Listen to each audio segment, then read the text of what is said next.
Did you ever take banned substances to enhance your cycling performance? Yes.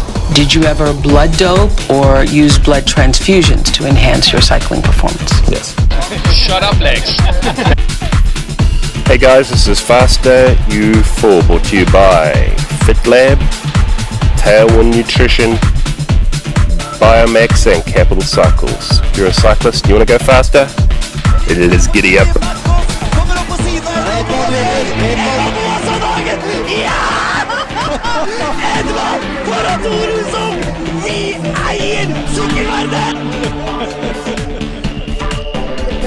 My dog, or I cut your head off. Hello guys, Steve here, how you going? Nice to see you. Thanks for watching. Alright, so this week I'm all set up here again in my little pain cave. And I'm actually just doing a ride which is just a little bit of caloric offset today because that's all I got time for. And I didn't have a race yesterday, so we'll talk about that in a sec, but mostly what this one is going to be all about is stuff I've learned cycling over time. So this one, skip this one if you think if you want something that's going to be a big discussion on the in-depth issues about power meters or reviews or anything like that. It's nothing like that. This is more stuff I wish someone had told me 20 years ago about cycling, how to train, and more of a philosophical look at training and racing, like sort of the real nuggets of good information and things I've learnt about cycling. And I don't think I've really ever heard this anywhere else.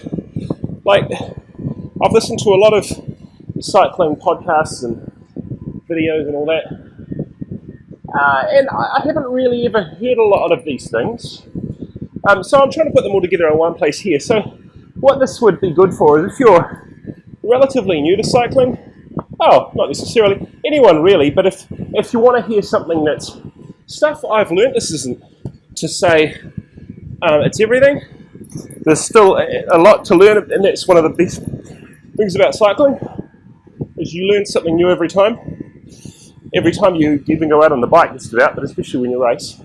So about training and racing and the sort of real gold nuggets and big picture pieces of information that I think will really hurt anyone, but especially people starting out. So, and this isn't in any particular order. So it's just stuff I wanted to brainstorm. I brainstormed this. As I said, I couldn't really find it anywhere else. I brainstormed it, and so this isn't in particular order, but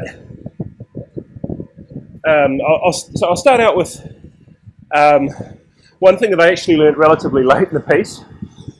Test, train, and race. Now, I know that's kind of like our motto with FitLab, but the reason that, so what am I talking about? Test, train, and race. Well, the test part, you have to have some objective standard for measuring whether you're improving or not, because if you, physiologically I mean, and metabolically, and if you don't, obviously you can't really know if you're improving. You can't really look at the times on the climb, or how well you've done in races, or have you moved up grades and all that. Those are big picture things, which are helpful, but they don't really tell you about the highly granular data about how much power you can put out for a certain amount of time, which really, let's face it, is not everything, but it's one of the biggies in cycling. Power, weight, hero, tactics. You know, that's kind of like, that's kind of like saying that,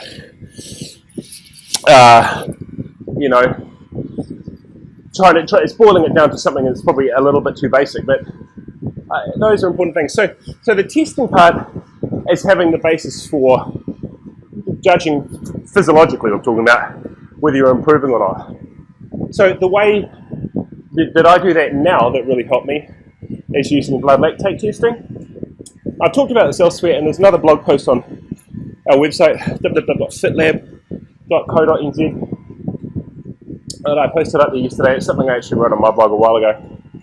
And goes through the process of what lake testing is, why it's the gold standard for performance testing, and what the evidence for that is. And so that's what the testing part's all about. You can do other, self-tests like times on climbs and things like that, which is fine. But as I say, you have problems with wind and lots of other variables in those instances. So training, well, it sort of speaks for itself. So the one thing I'd say about training that people always forget, so it's actually in this podcast and this one today, I'm just going to talk about things.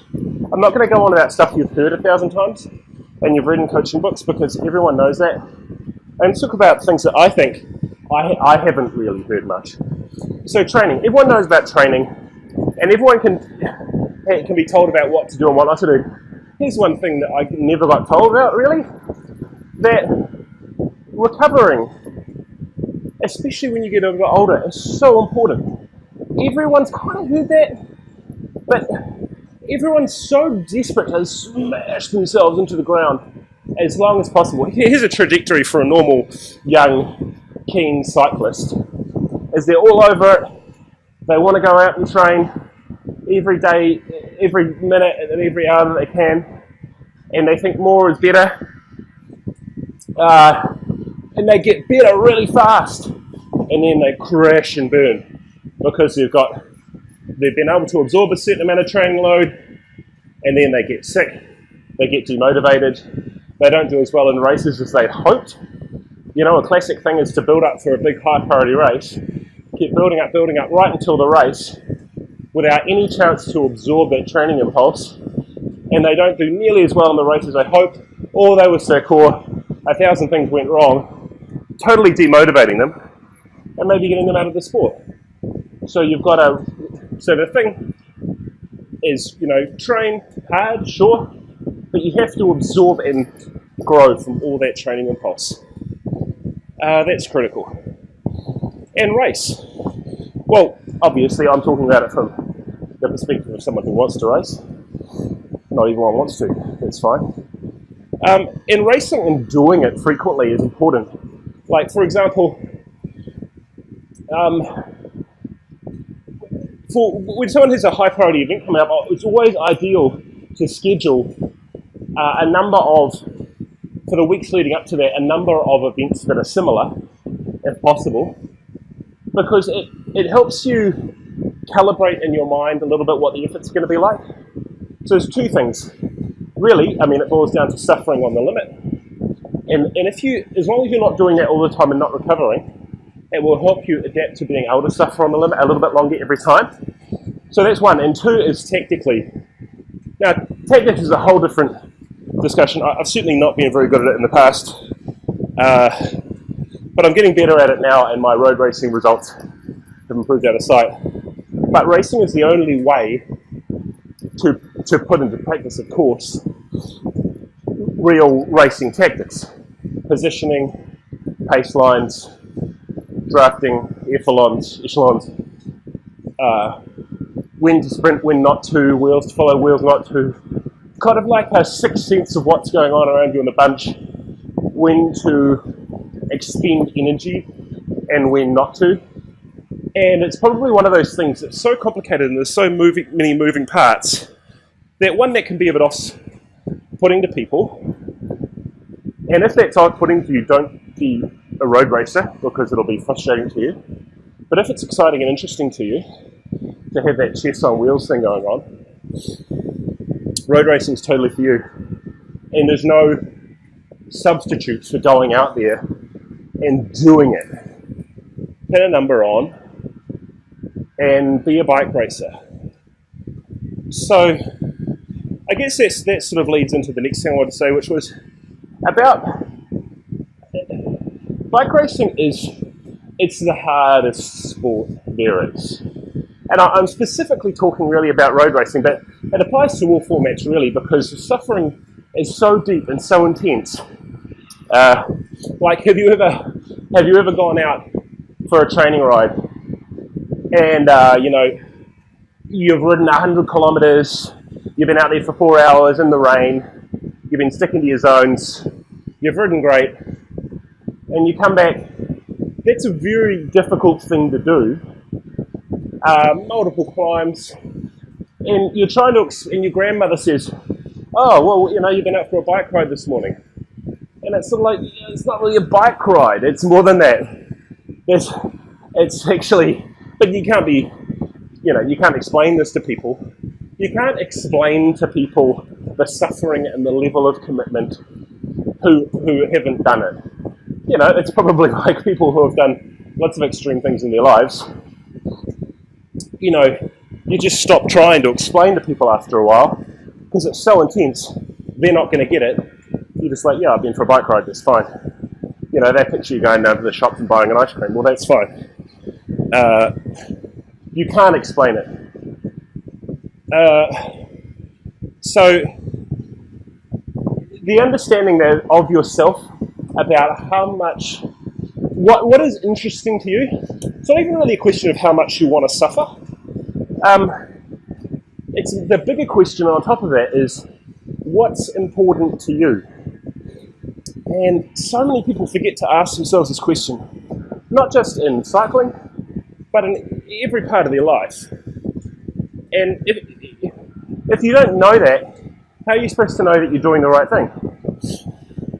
So, to put it into context around cycling, well, in the last few years, I had a bit of a change of heart. It used to be that cycling for me was sort of like, I got a lot more enjoyment from mountain biking, riding trails, riding difficult sections. I was never very good at it, but I still got the enjoyment out of it. But my intrinsic motivation changed after I had kids because I didn't have so much time for training. Maybe I grew up and I was a little bit more thinking about being interested in tactical things. And so I got more interested in road racing. And, so people change. So your intrinsic motivation might change. Don't keep doing the same thing. This is what you've always done. I hated time trialing so much. About 10 years ago, I was like, why do you want to go out? Go for an hour on a bike, just in the maximum pain cave position. And you might get beaten by someone who's got a better aero position, so they beat you. It's just like seemed horrible to me, but now it's the biggest geek fest in the world to me, and I love it. And I'm so obsessed with drag numbers and power and positions and gear, and I love it. So maybe that's something, is just always be open in your mind to the idea that your intrinsic motivation about what's important in cycling or anything might change. Be open to that. And, like someone once said, if you be open-minded, not so open-minded that your brain falls out. Secondly, someone said, it's a famous quote, maybe it was Winston Churchill, something along the lines of, if you were standing up in Parliament talking, someone said, do you just change your mind all the time or something? He said, maybe it was Carl Sagan, I don't know. And he says, I changed my standpoint based on the reason and evidence. What do you do? So you're saying to the other person, well, yeah, actually, I do change my opinions and my likes and dislikes and things based on reason and evidence.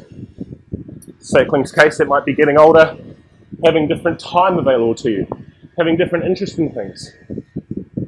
And be open to that. Just do what you've done because you've always done it. I always encourage my riders, especially in a time when they're not got high priority races on, to think about trying a different thing. And they might hate it or they might love it. Got one of my guys to try time trialing in the last 2 weeks. Hated it. It's like, good. This year you don't want to do time trialing. Huzzah! Try cyclocross. Hate it? Great. Tick it off. Try mountain bike. Hate it? Great. One of my other riders, she's a big time trialist, said try mountain biking this year. She loved it. And did some mountain bike races and totally kicked ass. So you just don't really know until you try it. So be open-minded, try new things.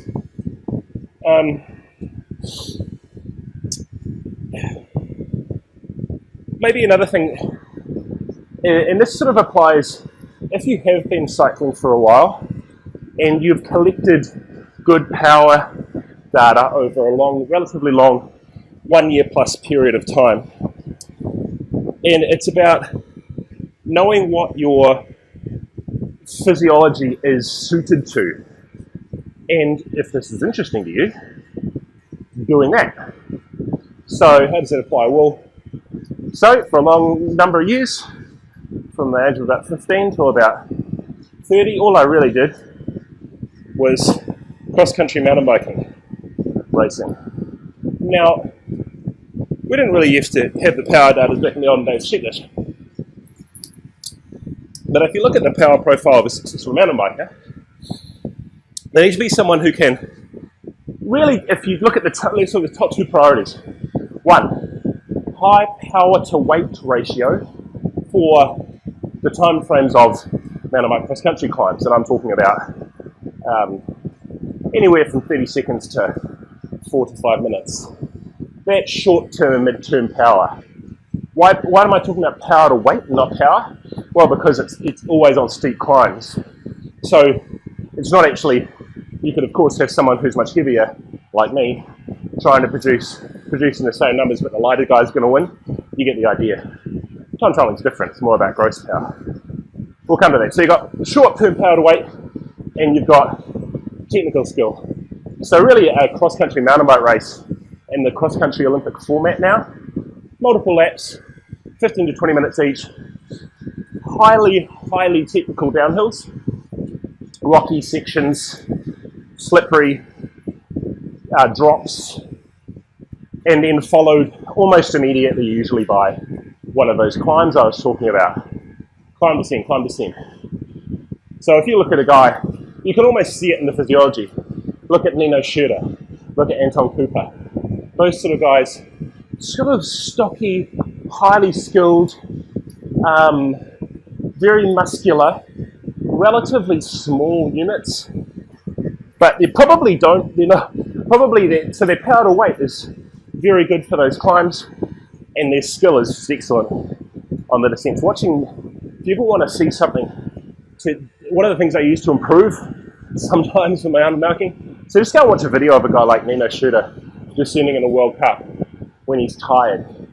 And it's you sort of like pick up by a sort of osmosis some of the skills and body language that guys like that use to get down sections. It's truly astonishing. So I looked at this data a couple of years ago when I got power meters and all into that, and I found out, you know what, my short-term power to weight, it ain't that great. How do I know? Well, let's have a look at it. Here is a chart. Hope you can see this on the screen. This kind of rainbow-looking one. This is one tool. There's lots of them. This is the best one that I use for determining how you rate against everyone else. This graph is the power curve for everyone. There's a male one and a female one separated. This is the male one, of course. Everyone loaded in cycling analytics. So if you look at this section here, that's your 2-second power, 5-second power, 10-second power. The time scale is not linear. And out to here, 30-second, 1 minute, 2 minute, 5 minute. So you can get a sense from looking at that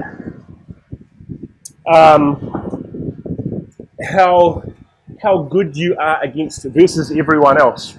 You can look at your gross power, which I've got it on now. You can click here, watts per kilo, and you can see what it is, also accounting for weight. So let's look at me. Now, you kind of got to ignore down the very bottom of the scale here anything less than about 5-second power, because that can be a little bit skewed sometimes by power meter data. You've really got to go through and clean up any spikes in power. So let's just ignore that for a second. I mostly have, my sprint's not that good, so that data I don't know, sub 5 seconds probably isn't that accurate. So let's just go above that. 10 seconds plus. So remembering I was talking about, if I'm looking at, let's pretend it's not me, I'm looking at this guy, and I want to be able to determine what his physiological capabilities are. This is true power meter data for a number of races, so represents from 0 seconds to 1 hour, actually just over an hour, where I rate against everyone else. So it has a good, perfect cross-section of all of my data.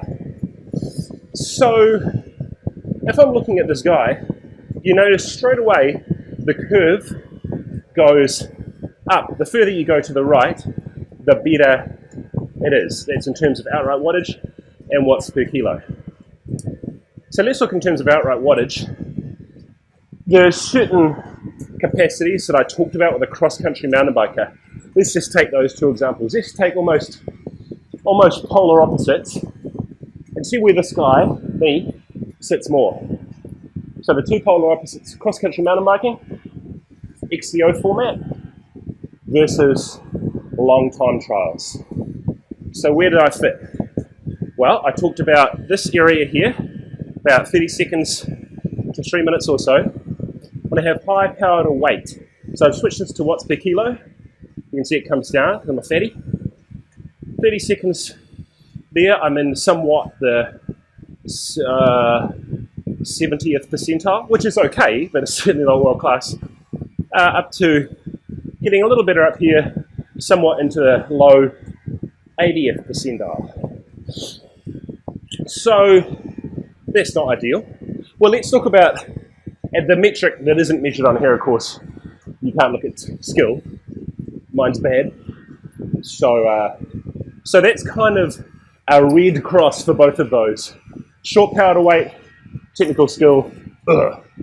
What does a time trialist need? Time trialist needs an ability to produce in a good time trial position, low drag position, relatively long gross power for a relatively long period of time. 40k TT, we're talking about just under an hour. So, first thing, I need to switch this from watts per kilo just to watts. Remember, if it's a flat time trial, you're not really worried about watts per kilo. The only thing that your size is going to help or not help is your aero drag. But it's a much less pronounced effect than weight on a climb is. And you can somewhat alleviate that through better positioning anyway. So let's have a look. So I want to look at a guy here, and I see if he's got good gross power for a long period of time. Well, you can see for yourself that as time goes on there, I get better and better. And so it's a little bit hidden by this white box. But if I go to hover over this period of time from 40 minutes and up, yeah, and sorry, it's not great to see there, but from that point up, the curve just goes up there to almost 100th percentile.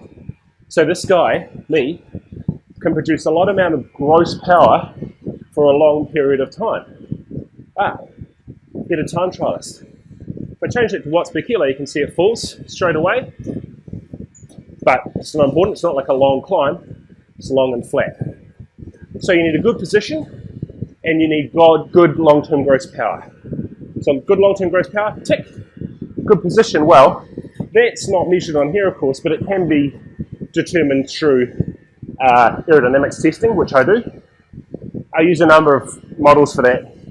Golden Cheetah Aerolab is one of the best ones, and you can see my last vlog for that if you want. Mine is about 0.24, roughly.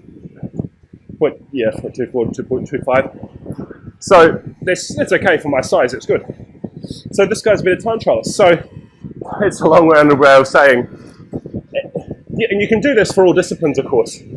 You know, if you're looking at someone who, the Grand Tour GC rider, that's different.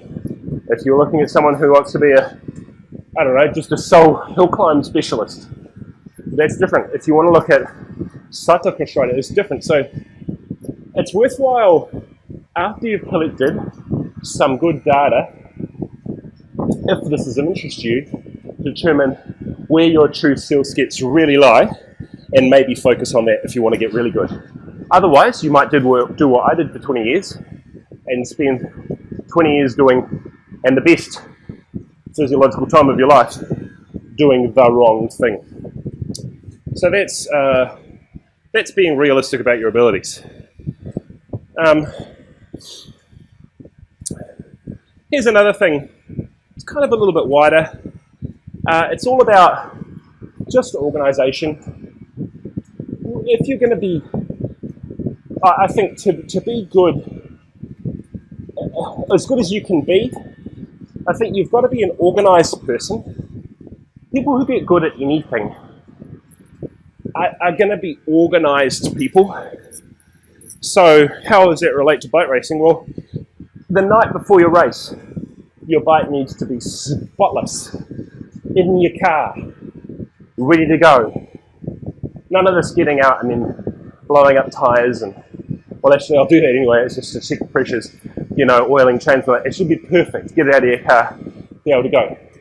You need to, if you're warming up on the turbo trainer, it's in the car. All your tools ready, nice, clean, in the car, ready to go. Not 10 minutes before, the day before. All your food, you know exactly what you're eating before, during and after. All laid out, all nice and clean. Little labelled containers. All of your clothing laid out on the bed, checklisted off in your bag, ready to go. So, timing. Leave so that you, at a minimum, an hour before the race starts. So you can register, warm up, do all that stuff. Minimum. For a big priority race, 2 hours. Better off being earlier than late. Delgado rule. The sort of people who don't succeed can be quite good at what they do, and they can be gifted people. But it doesn't matter how gifted you are if you forgot your goddamn shoes, because you ain't riding anywhere. I don't care what your power to weight ratio is. If you don't have your helmet, you ain't riding. And I don't care how many hours of training you did and your build-up. If you forgot to eat your energy gels, you're screwed. So get the basics right. It's your job that day to get it right.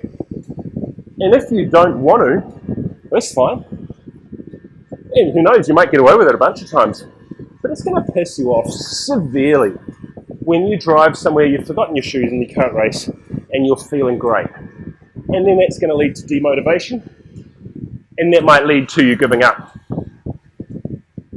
if you do that enough times. So, sort of like the boring stuff your mother tells you. Now that I'm a father, I get to say it as well. So it's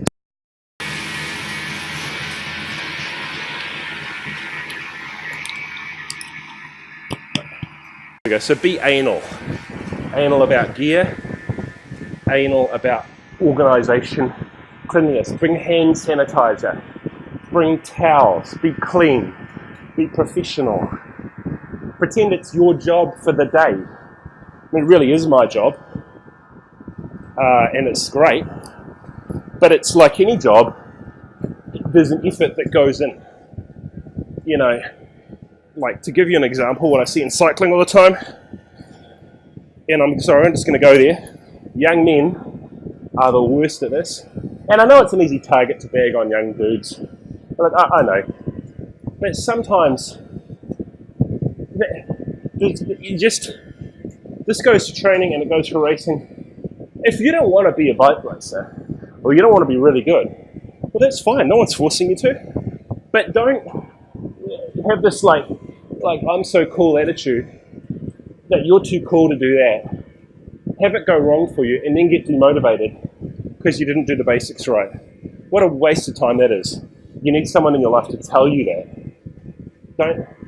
You're not that cool. It isn't, it's not cool to waste your time. So, you know, maybe you just want to go out and you don't really race for results and you just race for, I don't know, going out with friends and the experience. That's all totally cool. There's nothing wrong with it. And those things are far less important in that instance. But, you know, if you want to do well, be organised. I've been so uncool for so long that this is no problem for me. At school, I was pretty uncool. I was never nerdy. I wasn't really like a nerdy guy. I probably wasn't smart enough to be nerdy. So not smart enough to be nerdy, not cool at all to be cool. And make it even worse, kind of teachers kind of hated me as well. So I've got this brain on me that's sort of wanting to ask questions and be inquiring and see the evidence for things. Yeah, teachers don't always like it when you're the kind of guy who shoots his hand up and wants to ask questions and says, well, how do you prove that? Or what evidence have you got for that? Not in a jerky way. No, I probably was a bit jerky when I was a teenager, sure, we all are. So this isn't a problem for me. Stephen Molyneux famously said, I make the 50s look like the 60s. Well, that works quite well when you need to do something like I'm doing, which is, I'm not really, and I want to do really well, because that's my intrinsic motivation, as well as I can. I ain't ever going to now be a pro rider. I sort of am, actually, for the FitLab team. And that's actually not interesting to me anymore at all. But this is my business. I take it seriously. I take training and coaching people seriously. And I have news for a couple of my younger riders that I coach, which is just that I love you guys dearly. You know who I'm talking to. But if you want to do well, you need to firstly make the decision that's what you want, and secondly, get on with it. That's all I'll say about that, but just, take it seriously. And maybe it's not cool. Maybe being cool is more important to you. Cool, go do that. But don't complain about not doing well if you're not prepared to put in the effort. Here's one simple one. Look for, in every, not so much every training ride, but every race, one golden thing you learned. And it doesn't have to be big, and it doesn't have to be clever, and it doesn't have to be special. It could just be one thing. Don't follow that guy's wheel. Don't make this mistake. If it's below this temperature, do wear the jacket, because you cocked it up and got cold. Anything like that. Don't try to make every race some sort of list of 100 things you need to do better. There might be 100 things you need to do better, but if you've got that in your mind, you'll never remember. If you can remember 1 to 3 things you can do better, well, it's not going to take a lot of races before you get a lot better, right?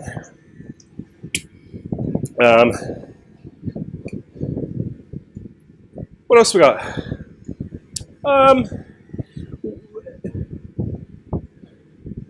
Dieting. I'll just talk quickly about dieting.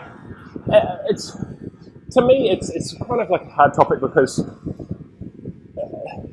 look, all I'll say about it is from a lot of years of racing and training, there's nothing that much you can do to change your genetics. If you're a fatty, you'll probably stay a fatty. If you're skinny, you'll probably stay skinny. If you're somewhere in the middle like me, you'll probably stay in the middle like me. You can do things to change that, but what you do is probably going to be somewhat tempered by the fact that you're going to regress back to your genetic predispositions eventually.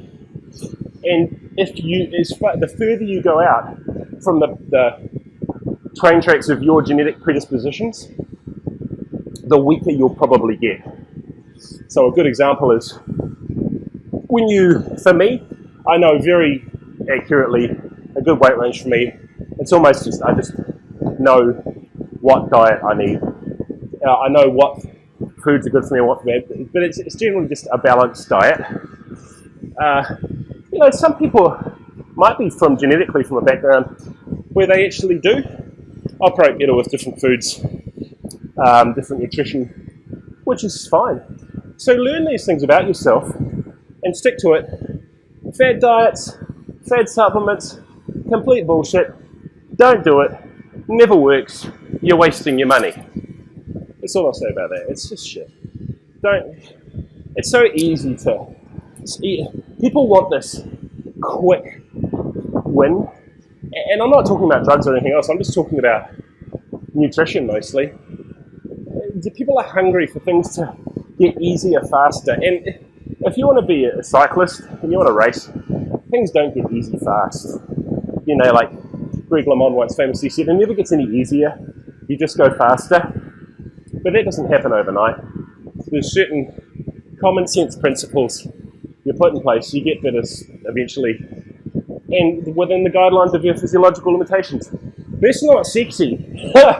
Yes, but maybe that leads into the next thing I can say, which is that within that you can be as good as you can be, and as long as you're doing the things I talked about before with good organisation, proper diet, cleanliness and good gear and that actually already, being on time, that actually already gets you some places in the race. So think of like a race. A race doesn't start at whatever the time the race starts, 10 o'clock on a Sunday. The race started a long time before that. The race, in a way, started months before that. But the race really started 24 hours before that, while everyone else was getting pissed, while everyone else was, I don't know, sleeping in and being late, while everyone else was being too cool to train, while everyone else was doing this, that, and the other thing, you were getting it right. Think of it as like the race, and you're actually in the race and you're passing this guy. Here's this guy and he's real good, but he got pissed the night before, so you just passed him. Here's this guy and he's really good, but he made a massive tactical error, or, I don't know, there's more in the race, but I was going to say, with your girlfriend, you know, and she won't drive into the race, so you passed him. And every 24 hours before the race, you're passing people in that race. By the time you get to the start line, some of those people, whether they're on the start line or not, you've already passed. And that can include guys who would normally whip your ass. They might have a cold. You know, so even if they line up, you've already passed them. So just remember that and back yourself. Okay, so two more things. One more, just about power meters. And this is, I'll keep it quick. If you're serious about training and structured training, get a power meter. And don't get a shitty one, get a good one. Yeah, I know it's a whole lot of money. It doesn't matter. Look, and as I say, it doesn't mean you should or shouldn't, but if you're serious, you should, because there is no time on your bike that's wasted anymore, and you've got this objective measurement of how you're improving and where you should be riding the whole time. You know, like some things people don't think about is, well, sometimes you can get on the bike, you're not sure if you're having a good day or not, and you're not sure if you should train that day. Well, your power will tell you, because your perceived exertion will go up relative to your real objective power if you're sick or something. That's great to know, because before you overdo it and reach non-functional overreach, you can say, sure, I'm going to have a spin, go to time, and whatever, you know, just not train that day. It could be the best training you did is not training that day. Power meters and objective data. Heart rate, almost valueless now, really. It almost has no value for training, because heart rate just fluctuates so much on a daily basis. And the other thing is, you can use it a little bit, like sometimes the maximum heart rate you reach can be a good indicator of how fresh you are, and how your heart rate responds relative to your power can be useful. And also in training, looking at decoupling levels around threshold. That's quite technical, and it's something I use with my riders. So I want them to still use it. When I say it's useless, I mean on its own. It's useless. It's only helpful in relation to the other suite of data. I would say if you're just using a heart rate monitor, don't bother for training. Just use perceived exertion. So, you know, 8 is always synonymous. Most of the population have certain power levels which they perceive as between 1 to 10, which are highly correlated to actual metabolic levels. So, just to give you a quick idea, 8 is almost always synonymous in people with a level that is very close to their lactate threshold, or the onset of blood lactate accumulation, or their more commonly than not 4 moles of lactate per litre of blood. 7, it's only one level down, but people, it's 10%, so it's quite a big change really. Subthreshold, L3, between your anaerobic and your aerobic threshold. L2, or just under L2, L1 to 2, depending on how fit you are. This is a little bit different, but a perceived exertion of 6 is almost always synonymous with somewhere about L1.5 to 2, which for most people is your aerobic endurance training zone.